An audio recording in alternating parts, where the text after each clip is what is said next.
Captain Jake Morrison leaned back in his command chair on the ISS Sarcasm Incarnate, sipping his lukewarm coffee and staring at the vast nothingness of deep space. It was day 23 of the mission, and so far the highlight of their journey had been a thrilling 5-hour debate between the navigation computer and the engineering AI over whether a nearby nebula counted as pretty.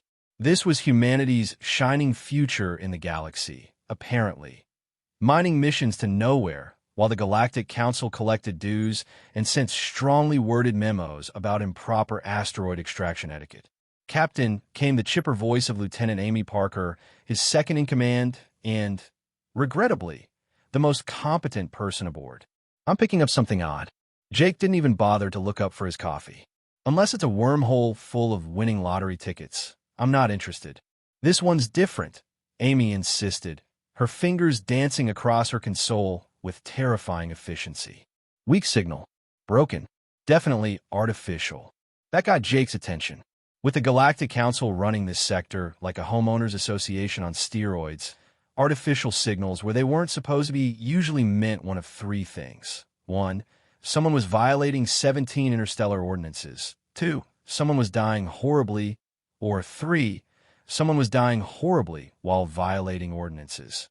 He straightened in his chair and barked toward the comm station. Danny, patch it through. Danny Foster, their communications officer and resident skeptic, adjusted his headset with all the enthusiasm of a man being asked to clean a public restroom. Coming through now, sir, he said, rolling his eyes. The ship's speakers crackled to life, and then came something, a strange, haunting voice, like wind chimes being tortured in a wind tunnel, stammered out broken galactic common. Please, help us. Our son, dying. 2 billion souls need rescue. Please, anyone help? For a moment, nobody said anything. Even Danny stopped rolling his eyes long enough to blink at the display. Jake let out a slow whistle. Well, he said at last, that sure as hell wasn't a sales pitch. Amy shot him a look that could have vaporized titanium. Sir, that was a distress signal. 2 billion lives. Dying star. Doesn't that qualify as actionable? Jake leaned forward, tapping the star charts. It's coming from the Kepler 442 system? Huh. Figures. Kepler 442b. A crystal blue gem of a planet that the Galactic Council had stamped as under observation, which was polite bureaucracy speak for we can't be bothered to actually help them, but nobody else is allowed to either. Jake squinted at the fine print on the star chart. Yep, Council seal, big red letters. No intervention allowed without permission. Permission not granted. Well, that was comforting. Sir, Danny cut in, frowning at his screen. I'm getting translation data now. The signal's coming from the local species. They call themselves Vidians. And they've been broadcasting the same plea for 8 months. Jake froze mid-sip. 8 months? Yes, sir. According to records, their son's turning into a white dwarf. Whole system's about to go kaboom in. Danny tapped a few keys. 4 months. Maybe less. They're toast. Amy's hands hovered over her console, her usual calm replaced with a spark of fury. If their son, son, is dying, why hasn't the Galactic Council sent ships? That's supposed to be their job. Jake let out a humorless laugh. Amy, you've read the Council bylaws, haven't you? Saving lives ranks somewhere below enforcing maximum hedge height on suburban planets. She folded her arms, unimpressed. And humanity signed up for this? Signed up? Amy, we begged to join. And now we get to play second-class citizens while they tell us what's good for us. He jabbed a finger at the console. But you know what? We're not dead yet. Set a course for Kepler 442b. Amy's lips curled into a satisfied smirk. Danny groaned and muttered something about career-ending decisions, but began sending out course correction data anyway. 2 days later, the Sarcasm Incarnate dropped out of FTL just beyond the Kepler system. The view screen flickered, and Jake finally got a good look at what 2 billion dying voices had been trying to describe. The planet below was a glittering jewel, a world covered in crystalline cities that shone like diamonds in the dying light of its bloated red star. It was beautiful and doomed. Jake leaned forward in his chair, watching solar flares whip across the sun like angry dragons. Already the outer atmosphere was peeling away, slowly boiling the planet below. "Captain," Danny said quietly, "I'm getting hundreds of signals now. They're all asking for help. Different frequencies, different languages. They've been screaming into the void for months, and we're the only ones who answered." Jake exhaled sharply through his nose. "Figures. The galaxy's full of fancy words and empty promises." One message finally cut through the noise. The face, or rather, the shape, on the view screen looked like a sentient chandelier, a being of crystal and light, its facets glowing softly even through the static. "Unknown vessel," it said, voiced like a mournful sonata. "This is Council Speaker Herrick of the Vidian people. We thank you for coming. We had almost given up. Are you here to help?" Jake sat back in his chair, staring at the figure. He was just one man, with one ship, against a galactic order that would rather write condolence letters than lift a finger. "And yet, this is Captain Jake Morrison of the human ship Sarcasm Incarnate," he said firmly. "We got your message. And yeah, we're here to help." The crystalline being shimmered faintly. Was that hope? Jake didn't know, but it made his chest tighten. "Captain Morrison," the Vidian said, "our sun collapses soon. We have evacuation ships, but they carry only thousands. We are billions." Jake didn't hesitate. "We'll do what we can. I'll contact Earth. But we're not leaving you here alone." The Vidian glowed brighter. "Thank you, Captain. Even if nothing can be done, thank you for coming. Thank you for seeing us." The transmission ended, leaving the bridge in silence. Even Danny, usually the first to crack a joke, sat motionless. Amy finally broke the quiet. "We're going to catch hell for this, you know?" Jake smirked faintly. "Hell's not new. At least this time it'll be worth it." He swiveled in his chair, staring at the dying star on the screen. "Danny," he ordered, "send a priority message to Earth. Tell them the Vidians are real. The danger's real, and they're waiting on us." Danny hesitated, then nodded. "Message sent, sir." Jake watched as the sun flared again, sending waves of heat and radiation cascading across the planet below. The Galactic Council might have decided the Vidians didn't matter, might have voted to let them die quietly, efficiently, tidily. But Jake already knew the answer to the question humanity would have to ask itself. What kind of species do we want to be? The kind that takes orders? Or the kind that stands up when no one else will? As the signal to Earth sped away through the stars, Jake leaned back in his chair, cracked his neck, and grinned at Amy. "Let's show these galactic bureaucrats how humans break the damn rules." And with that, the Sarcasm Incarnate fired its engines and slid into low orbit, defiant, inconvenient, and more human than the galaxy could handle. On Earth, President Alan Carter sat in his office at Earth Command, pinching the bridge of his nose and wondering what fresh idiocy humanity had stumbled into this time. He just finished reading Captain Morrison's priority message for the third time. It was as subtle as a brick to the face. 2 billion crystal people in mortal danger. Star collapsing. No help from the Galactic Council. Recommend full-scale evacuation effort. P.S. You're probably going to get yelled at by everyone. P.P.S. worth it. Carter sighed and muttered, "Of course it's worth it. Damn humans." When his aide poked her head in and said, "Sir, the Colonial Assembly is already screaming about trade disruptions," Carter rolled his eyes so hard they nearly detached. "Tell them to take a number," he said dryly. "We're about to have a good old-fashioned moral crisis." 3 days later, the Colonial Assembly convened for an emergency session. Representatives from every human colony zoomed into the grand chamber in holographic splendor, most looking like they'd just been woken up and had remembered they were politicians only halfway through putting on pants. Senator Ryan Clark from Mars opened the floor with all the smarmy confidence of someone who had clearly forgotten Earth had once called itself the moral compass of humanity. "We cannot," he began, "risk humanity's future for aliens we've never met. This rescue mission is reckless, naive, and could jeopardize all our hard-won relationships with the major galactic powers. And trade. Think of the trade." "Ah, yes," thought Carter grimly, "the sacred god of trade, before which all ethics must kneel." Clark continued, "If we antagonize the Galactic Council, they could kick us out entirely. Our colonies could be cut off from supplies and advanced technologies. We're barely tolerated as it is. Grace Murphy from Europa Station shot up, her hair still damp from what Carter suspected was a very angry shower. These are people, she snapped. 2 billion thinking, feeling beings with families and children. We've spent centuries saying we'd never turn our backs on genocide again. Are we really going to pretend that promise only applies to humans? Clark smirked and responded with the subtlety of a sledgehammer. It's not our problem. They're not our people.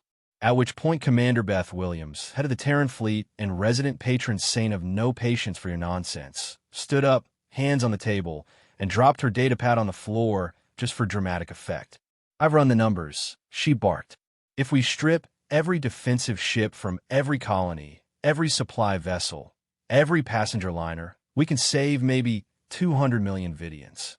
But that would leave our own colonies defenseless. If someone decides to attack, we're toast. There was a silence, which Grace broke by glaring at Beth.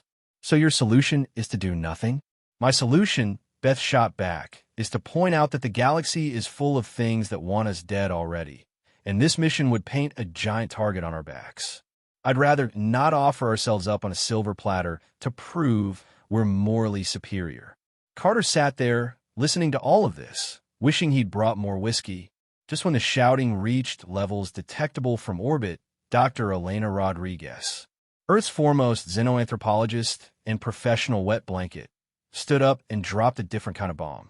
I've been analyzing the Vidian biology and culture, she said matter-of-factly. They're made of living crystal and communicate through harmonic frequencies. More importantly, they've cracked quantum information theory in ways we can't even comprehend.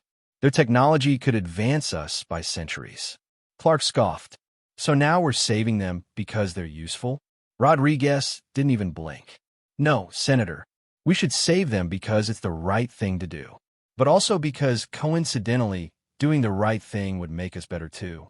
And that, of course, set off another hour of shouting.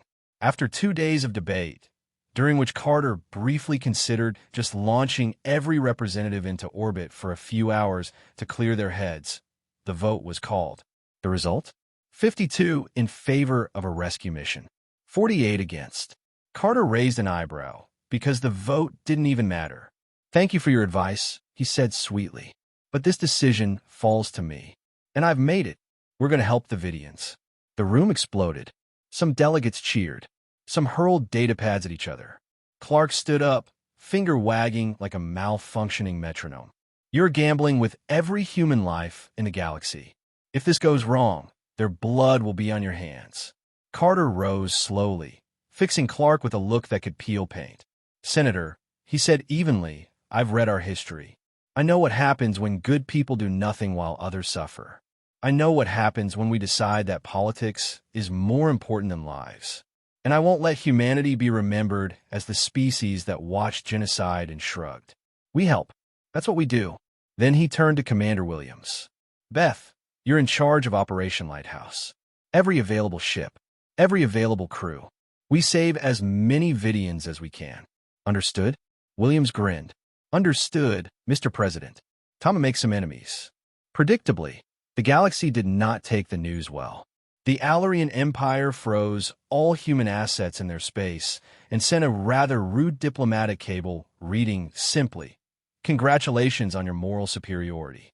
Enjoy starving."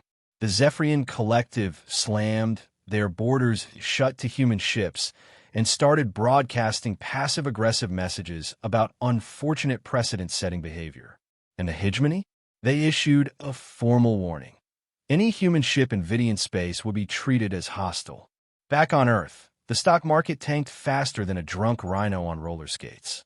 Colonists rioted in the streets, holding up signs that read things like, "Save humans first," and "Earth before aliens." And yet, other protesters gathered too, holding signs of their own. Never again means never again. Humans help everyone. Screw the council. Carter stood in front of every camera he could find and delivered what would later be called the "You're damn right we're doing this" speech.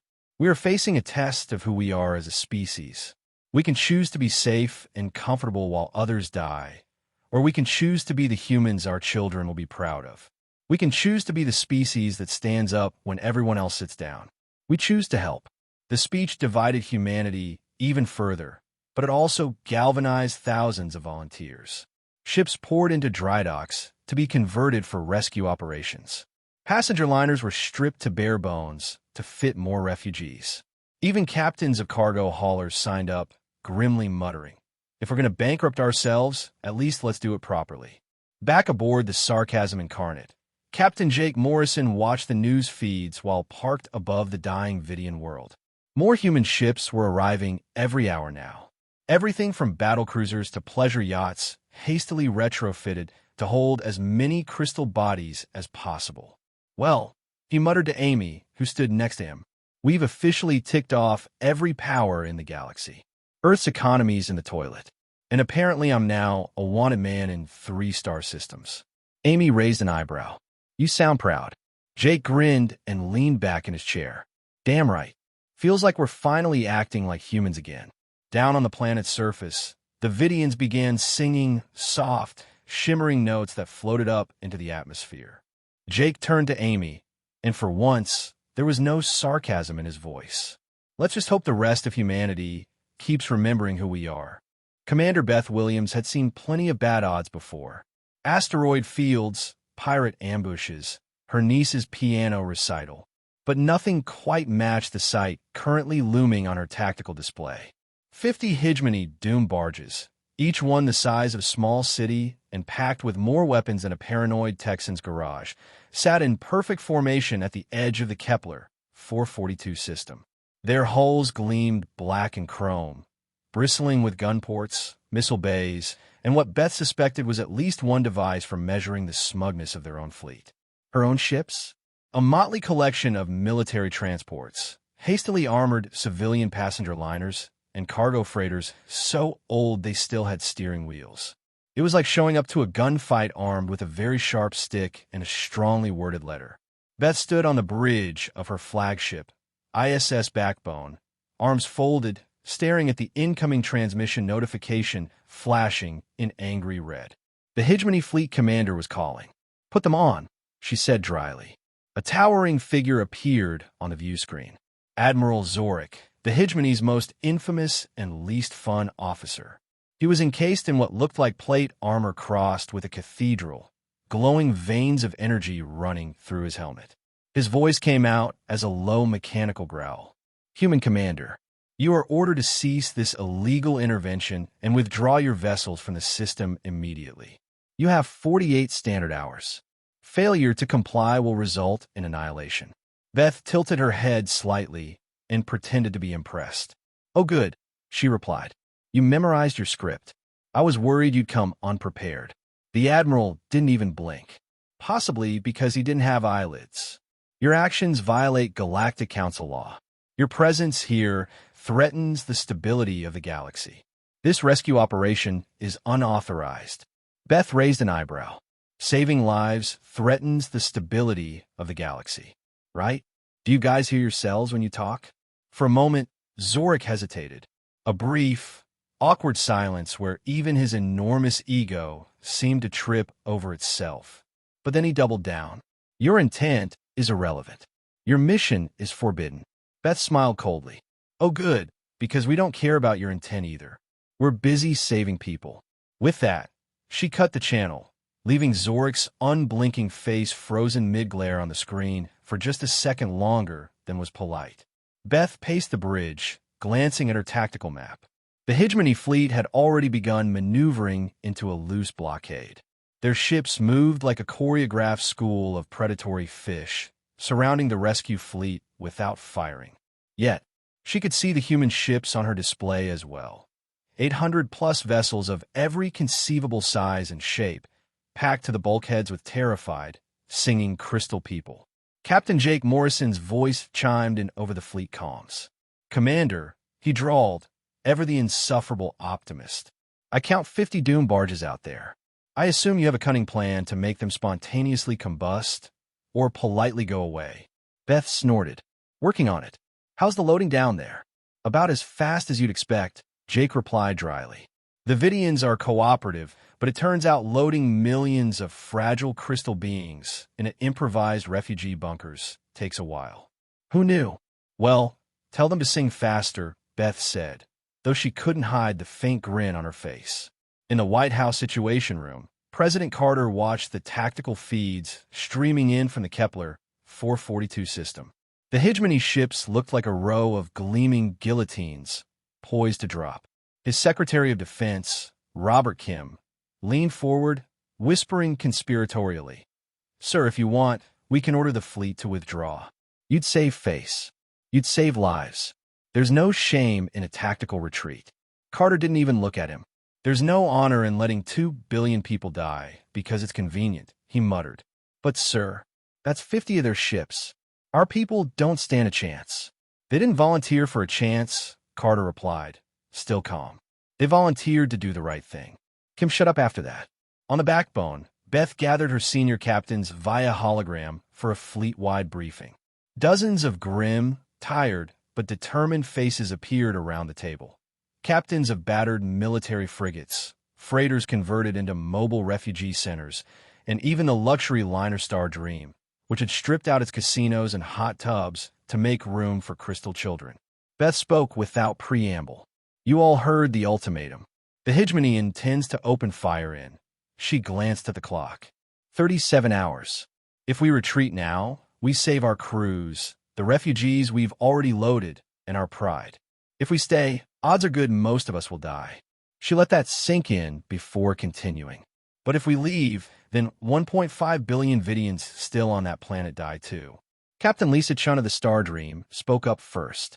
Her voice cracked slightly, but her words were steady. "Commander, my ship is carrying 3,000 Vidian children right now. They're singing in the corridors, harmonizing, laughing. They trusted us to save them. We can't just dump them and run." One by one, the other captains chimed in. "We stay. We protect the refugees. They want to fight? They can have one." Beth's grin was sharp enough to cut hull plating. "All right then, here's the plan. We form a defensive ring around the transport vessels. We use the system's asteroid belt and gravitational anomalies as cover. We don't start fights, but we don't run from them either." Jake Morrison's voice came over the comm again, smug as ever. "Love what you've done with the place, Commander. How many asteroids do you think I can wedge up their exhaust ports before they notice?" Beth smirked. "At least 3. Don't be stingy." With 20 hours left on the ultimatum, something strange began to happen. At first, it was just a faint vibration in the hull. A low, mournful tone that set everyone's teeth on edge. Then it grew louder, harmonizing, weaving itself into something eerily beautiful.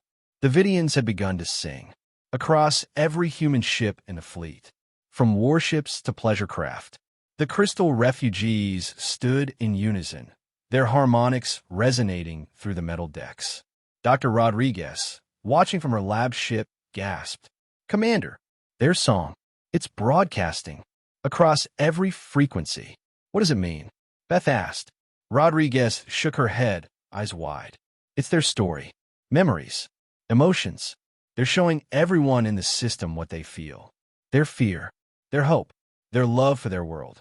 Their gratitude to us." Beth stared at the tactical map. Even the Hijgemany ships had paused.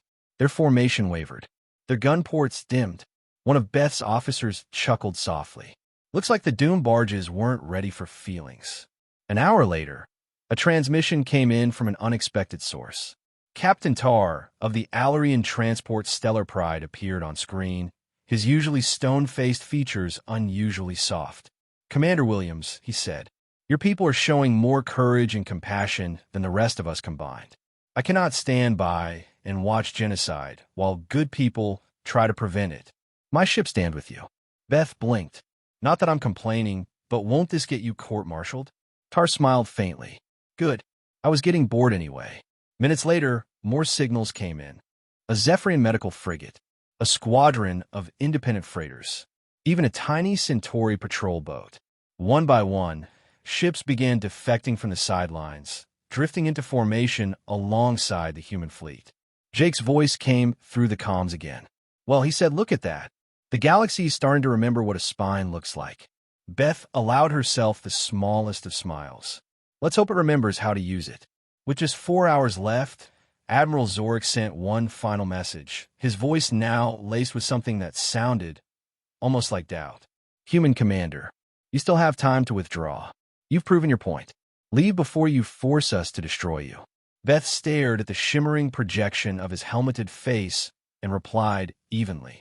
We didn't come here to prove a point. We came here to save lives. If you want to stop us, Admiral, you'll have to live with what that makes you. Then she cut the line. On her display, the human fleet, backed now by a handful of defectors, settled into a defensive formation around the transports, their holds packed to the bulkheads with singing crystal beings. Beth straightened her uniform, folded her arms, and whispered to herself, let's see if the galaxy really has the guts to fire on hope. Admiral Zorik of the Hijgemany Supreme Fleet prided himself on never hesitating. Not when conquering neutral worlds. Not when eradicating inconvenient populations. Not even when choosing the color of his morning cape. But now, staring at the chaotic human Vidian fleet before him. Clunky cargo ships, gaudy passenger liners, and a few battered gunships, all bristling with defiance and song. He hesitated, mostly because no one had warned him about the song. On board the ISS Backbone, Commander Beth Williams watched the tactical display as the human fleet finished assembling into its final defensive ring around the refugee transports. The humans were outnumbered, outgunned, outclassed, but not outsung. The Vidians aboard every ship, hundreds of millions of crystalline beings, had begun to harmonize. At first, it was a faint vibration you could mistake for engine noise. Then it rose into a single note, layered with thousands of counter-melodies, growing in strength and resonance until the hull itself hummed with it. Dr. Elena Rodriguez, monitoring from her lab ship, looked like she'd just seen the universe reinvent the concept of a symphony. Commander, she said breathlessly, this is extraordinary. The Vidians are broadcasting something. It's not just music anymore. It's transmitting emotional data, memory fragments, even sensory echoes, across every frequency we monitor, and beyond. Beth cocked an eyebrow. You're saying it's contagious? Rodriguez nodded. Oh, it's very contagious. Aboard the Hijgemany flagship, Zorik's officers were suddenly very quiet. One of them, a hulking, many-limbed creature who'd been rehearsing his fire-all-weapons speech for hours, finally muttered, Admiral, it's inside the ship. And it was the Vidian song, carried on harmonics and radiation and some kind of stubborn crystal magic that defied their best jamming equipment, was seeping into their bones. At first, Zorik dismissed it as propaganda. Then it showed him a memory, not his own, of a Vidian child laughing as her parents held her tiny, gleaming hands, teaching her to sing.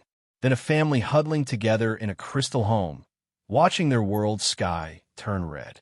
Then a Vidian sculptor placing the final shimmering tile on a cathedral of light before looking at his collapsing star and weeping.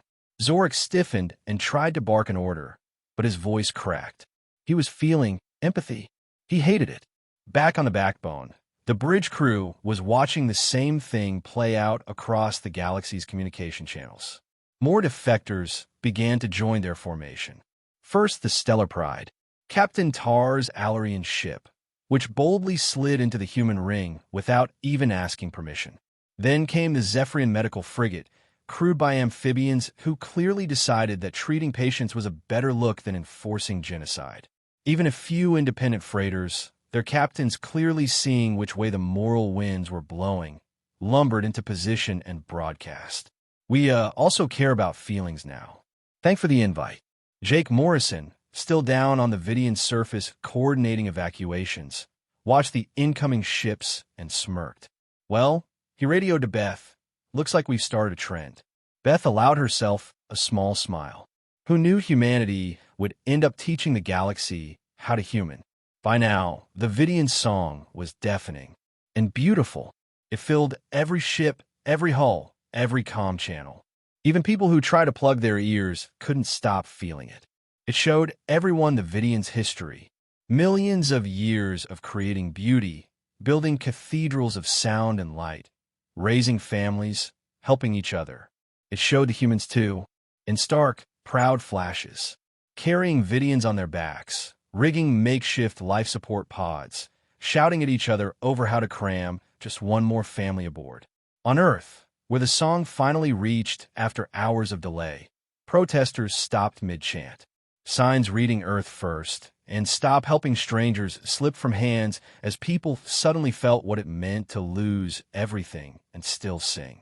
Even on Mars, Senator Clark, who had argued passionately against the mission, sat alone in his office, head in his hands, crying into his drink and muttering, "Oh, damn it all." By the time the countdown reached 15 minutes, the Hijgemany fleet still hadn't fired. Zorik stared at the humans on his screen, now joined by Alarians, Zephyrians, and an embarrassing number of independents, all standing between his fleet and the planet. He could hear the song in his helmet. He hated it, and yet, "Human Commander," he growled over the open channel. "What is this? Weapon?"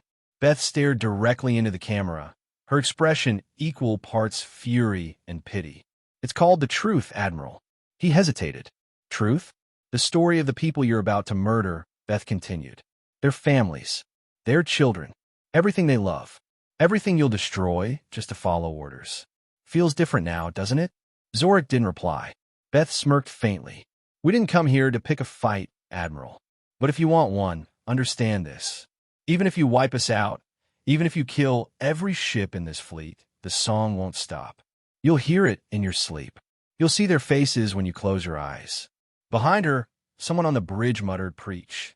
On every comm channel, ships started defecting in droves. Even some of Zorik's own captains began breaking formation, mumbling excuses about engineering malfunctions and drifting toward the human side. The human comms lit up with defectors calling in. "This is the Zephyrian vessel Serenity's Edge. We're, switching teams. Independent freighter, Wobbly Bucket. We've decided genocide is bad. This is Centauri patrol ship Eclipse. Permission to join the people who aren't monsters." Beth's tactical officer let out a low whistle. "That's a lot of ships, ma'am." Beth straightened her uniform, folded her arms, and gave the faintest smile.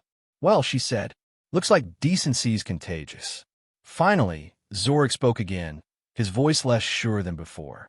"You, humans, you've created chaos. Upended the order. This emotion is dangerous. The galaxy has rules for a reason." Beth cut him off. "Oh, we've heard all about your rules, Admiral.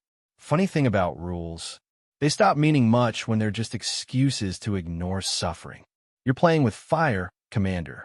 Beth leaned forward. "Good. Maybe it'll light the way." And with that, she killed the channel. By the time the Hijgemany fleet finally powered down its weapons and slunk back to the edge of the system, not retreating but not attacking, the entire human fleet erupted in cheers. The Vidian song reached a triumphant crescendo, joined now by human voices singing Earth tunes over open comms. Hymns, folk songs, even someone's questionable attempt at karaoke. The galaxy, for the first time in millennia, seemed to collectively remember that sentient life actually meant something. Rodriguez recorded the moment in her log. "We came here armed with nothing but duct tape and moral backbone.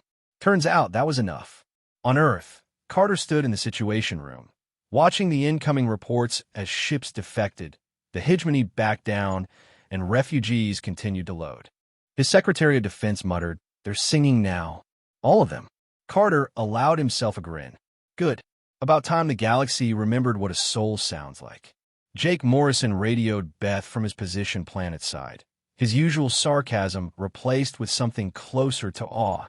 "Well," he drawled, "looks like we've weaponized feelings. Didn't see that coming." Beth allowed herself a rare, genuine laugh. "Humans have been doing that for centuries, Jake." The galaxy just finally noticed. She looked out at the glittering stars, at the ships from a dozen species arrayed in imperfect, beautiful defiance. And she whispered to herself, quiet but proud, "Let them write whatever rules they want. We'll keep breaking them." 5 years after the Kepler 442 standoff, Admiral Jake Morrison stood on the observation deck of New Harmony Station, watching the impossible unfold below him. And it really was impossible. Kepler, 186F, once a dusty, unremarkable rock, was now home to the first integrated human Vidian colony. On the planet's surface, sprawling human-built cities rose alongside towering crystalline cathedrals that shimmered in the sunlight. Ships from dozens of species docked at the station above. Children, human, Vidian, and more raced through the corridors below, shouting and singing in a confused medley of languages and harmonic frequencies. Jake sipped his coffee and muttered to himself, "Well, I'll be damned. We actually pulled it off." Behind him came a familiar chime. Admiral Morrison said a soft, musical voice. He turned to see Council Speaker Herrick of the Vidians, his old friend, gliding toward him, their crystal facets gleaming brighter than they had on the day Jake had first seen them on that dying world. "The morning reports are ready," Herrick added warmly. Jake smirked. "Let me guess. More ships defecting from the Galactic Council. More colonies requesting to join us. More angry memos from the Hijgemany about how we're destabilizing their galactic monopoly on being terrible." Herrick chuckled, a delicate bell-like sound. More or less. When humanity had stood its ground 5 years ago, shielding the Vidians and daring the Hijgemany to fire, it had felt like the whole galaxy was about to come crashing down on them. Instead, it was the galaxy that cracked. Because when a moment finally came, and the Hijgemany warships stared down the human fleet, those clunky little transports, packed with millions of singing refugees. Admiral Zorik blinked.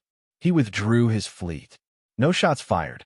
In that moment, the moment the galaxy's biggest bully backed down from the galaxy's most stubborn idiots, changed everything. In the months that followed, human and Vidian ships kept working, rescuing as many as they could, even as the star of Kepler, 442 finally collapsed in a fiery, beautiful death. The humans saved over 450 million Vidians. Not everyone, no, but more than anyone else would have even tried. And that was enough to start a movement. Human and Vidian survivors formed the Alliance of Harmony, which started as a loose coalition of bleeding hearts and grew into something far more dangerous, a functioning alternative to the Galactic Council. When other disasters struck, solar flares, collapsing colonies, pandemics, the Council did what it always did. Nothing. The Alliance acted. They didn't wait for debates. They didn't care about borders. They didn't ask for permission. And slowly, the galaxy started noticing that whenever something went wrong, it wasn't the Council who showed up. It was humans, and their shiny, singing crystal friends. Jake was reviewing a new dispatch when the comm chime interrupted his thoughts. "Admiral," came the voice of President Alan Carter, still in office, still looking like he hadn't slept in 5 years, on the holoscreen. "Jake," Carter said, "I've got a situation." Jake groaned theatrically. "Don't you always? This one's special." "The Hijgemany," Carter said, pausing for effect, "have officially requested humanitarian assistance." Jake blinked. "I'm sorry. Could you repeat that without the hallucination filter on?" "They're asking for help," Carter repeated. "Plague outbreak. Beyond their medical tech. They've requested our Vidian healers." Jake chuckled darkly. Well. The galaxy's nastiest bureaucrats crawling back to the people they tried to murder. Who could have predicted this? "You actually," Carter said dryly. Right? And what's your plan?" Carter's tired grin appeared. "Same as always. We help, because it's what we do." And so humanity helped. The Alliance dispatched a fleet of medical ships, human doctors, Vidian healers, Zephyrian specialists, to the Hijgemany's plague-ridden colonies. Within weeks, the crisis was contained. Admiral Zorik himself met the team on the surface of his homeworld, staring at Dr. Kira Walsh, a young human physician who led the mission, with an expression that could only be described as awkward. "You have saved thousands of my people," he said stiffly, as though admitting it burned. Dr. Walsh just shrugged. "It's what we do." Zorik hesitated, then asked quietly, "But why? After everything?" Walsh smiled faintly. "Because people were sick, Admiral, and we can make them better. That's really all there is to it." That plague rescue was the final crack in the Council's armor. Soon after, the Alarian Empire quietly joined the Alliance. Then the Zephyrians. Then the Centauri. Species who'd spent centuries sniping at each other began cooperating. Not because of treaties or trade deals, but because they finally understood what humanity had shown them. That it was okay to care. That doing the right thing didn't need a profit margin. That sometimes you just helped, and that was enough. One quiet afternoon, Jake was reviewing incoming traffic when Senator Ryan Clark, the same man who'd once tried to kill the Vidian rescue vote, appeared at his office door. "Admiral," Clark said awkwardly, shifting his weight. Jake raised an eyebrow. "Senator, should I hide the good china?" Clark coughed. "I came to say I was wrong." Jake stared. "Well, I'll be damned." Clark gestured at the bustling station outside the viewport.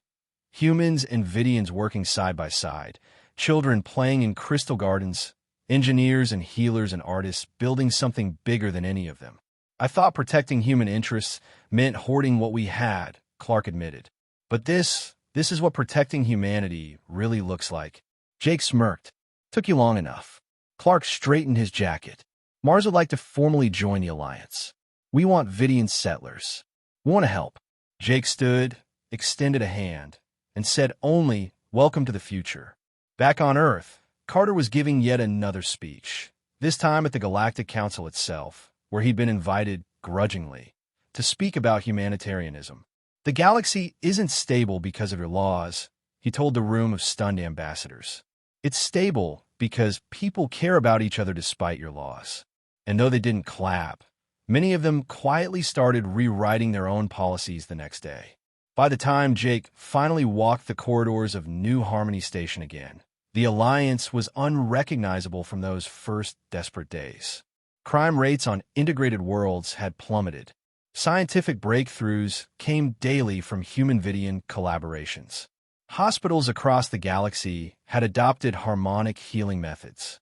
Even the Galactic Council had been forced to create their own aid division, though everyone knew they were just copying the Alliance and slapping their own smug logo on it. That evening, Jake stood again at the viewport with Speaker Herrick beside him. Below them, children played in the crystal gardens, their laughter blending with the Vidians' harmonic songs.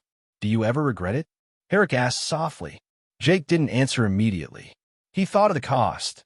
Ships lost, lives sacrificed, economy strained. And then he thought of what he was looking at now. "No," he said finally. "We chose to be the species that helps others. Even when it's hard. Even when it costs. Even when nobody else will. That's who we are." He paused, watching a human child and a Vidian child build a tower together out of light and crystal. "And someday," he added, "that's who everyone else will be too." On cue, the Vidian resonance floated up from the gardens, carrying gratitude and hope and joy, joined by human voices singing an old Earth tune. Somewhere behind him, Jake heard a technician mutter, "You know, they say the galaxy runs on politics and credits. But we proved it actually runs on stubborn humans and crystal songs." Jake chuckled and whispered back, "Damn right we did."